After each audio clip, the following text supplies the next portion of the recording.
It's about time. The second phase meetings were also held at the Marine base at Quantico, Virginia, and the group became known as Quantico 2. Nelson Rockefeller built a retreat somewhere in Maryland which could only be reached by air for MJ-12 and the study committee so that they could meet away from public scrutiny. He donated the land, he built the facilities.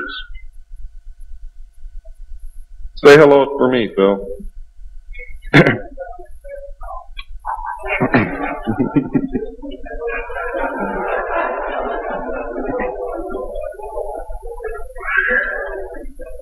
So that they could meet away from public scrutiny. The secret meeting place is known by the code name, the Country Club.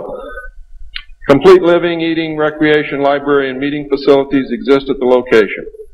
The study group was publicly closed in the later months of 1956, and Henry Kissinger published what was officially termed the results in 1957 as Nuclear Weapons and Foreign Policy by Henry A. Kissinger, published for the Council on Foreign Relations by Harper & Brothers, New York. In truth, the manuscript had already been 80% written while Kissinger was at Harvard. The study group continued veiled in secrecy. A clue to the seriousness Kissinger attached to the study can be found in statements by his wife and friends. Many of them stated that Henry would leave home early each morning and return late each night without speaking to anyone or responding to anyone. It seemed, in fact, as if he were in another world which held no room for anyone else. Now, when they say that he would not speak to anyone or respond to anyone, they meant it literally. I find these statements very revealing. The revelations of the alien presence and actions during the study must have been a great shock. I know I would have been shocked. Henry Kissinger was definitely out of character during the time surrounding these meetings, as he is normally described as being a gentleman, very charming, and most people who meet him like him very much. Henry Kissinger would never again be affected in this manner, no matter the seriousness of any subsequent event. On many occasions, he would work very late into the night after having already put in a full day.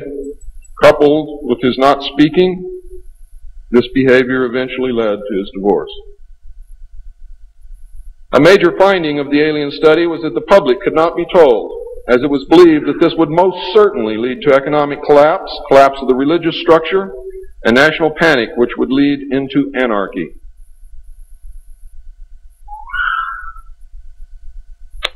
Secrecy thus continued. An offshoot of this finding was that if the public could not be told, then the Congress could not be told. Thus, funding for the projects and research would have to come from outside the government. There's some things beginning to fall into place. Without aliens, you cannot make sense of anything else that's been happening for the 44 years. You put the aliens in the middle of this stuff and you've got all the answers, every one of them. In the meantime, money was to be obtained from the military budget and from CIA confidential non-appropriated funds. Another major finding was the aliens were using humans and animals for a source of glandular secretions, enzymes, hormonal secretions, blood, and in horrible genetic experiments. The aliens explained these actions as necessary to their survival. What I'm going to tell you now is very sad if it's true, because I am unable to weed through the lies and deception and really find the truth. All I know is what they told us. They stated that their genetic structure had deteriorated and that they were no longer able to reproduce. They stated that if they were unable to improve their genetic structure, their race would soon cease to exist. We looked upon their explanations with extreme suspicion. Since our weapons were literally useless against the aliens, MJ-12 decided to continue friendly diplomatic relations with them until such time as we were able to develop a technology which would then enable us to challenge them on a military basis. Overtures would have to be made to the Soviet Union and other nations to join forces for the survival of humanity. In the meantime, plans were developed to research and construct two weapon systems using conventional and nuclear technology, which would hopefully bring us to parity. The results of the research were projects Joshua and Excalibur. Joshua was a weapon captured from the Germans, which at that time was capable of shattering 4-inch thick armor plate at a range of 2 miles using low-frequency aimed sound waves. And it was believed that this weapon would be effective against the alien craft and beam weapons. Excalibur was a weapon carried by missiles not to exceed 30,000 feet above ground level, not to deviate from designated target more than 50 meters, that would penetrate 1,000 meters of tufa hard-packed soil such as that found in New Mexico, would carry a 1 megaton warhead, and was intended for use in destroying the aliens in their underground bases. Joshua was developed successfully but never used to my knowledge. Excalibur was not pushed until recent years, and now there is an unprecedented effort to develop this weapon. The people who are working on these weapons tell us that they have never been pushed so hard in their history working on any project than they are being pushed to develop Project Excalibur. Now, what I'm going to read you next may upset some of you, but it's absolutely true. The events at Fatima in the early part of the century were scrutinized. On suspicion that it was alien manipulation, an intelligence operation was put into motion to penetrate the secrecy surrounding the event.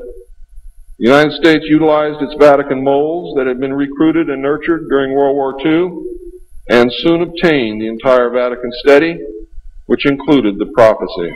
And I don't care what you've ever read before, you have not read the true prophecy. This prophecy stated that if man did not turn from evil and place himself at the feet of Christ, the planet would self-destruct and the events described in the book of Revelations would indeed come to pass. It stated that a child would be born who would unite the world with a plan for world peace and a false religion beginning in 1992. By 1995, the people would discern that he was evil and was indeed the Antichrist. World War III would begin in the Middle East in 1995 with an invasion of Israel by a united Arab nation using conventional weapons, which would culminate in a nuclear holocaust in the year 1999. Between 1999 and 2003, most of the life on this planet would suffer horribly and die as a result. The return of Christ would occur in the year 2011. Is this true? I don't know. I know that it was decided by the United States government that this was indeed an alien event, and I believe that this is more deception which is being heaped upon us. So don't go out of here thinking that the world is going to end tomorrow because of this. It might because of something else, and I'm going to talk about that, but not because of this.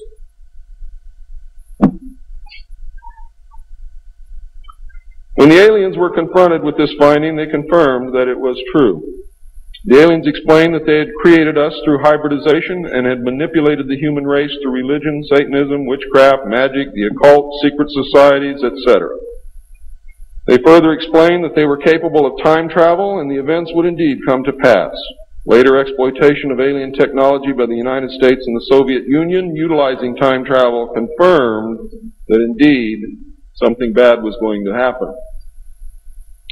The aliens showed a hologram which they claimed was the actual crucifixion of Christ, which the government filmed. We did not know whether to believe them or not. Were they using our genuine religions to manipulate us?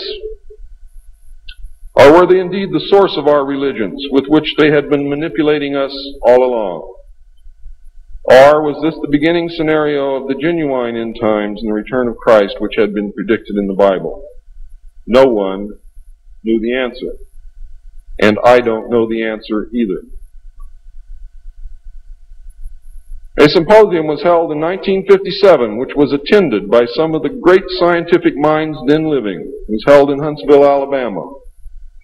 They reached the conclusion that by or shortly after the year 2000, the planet would self-destruct due to increased population and man's exploitation of the environment without any help from God or the aliens.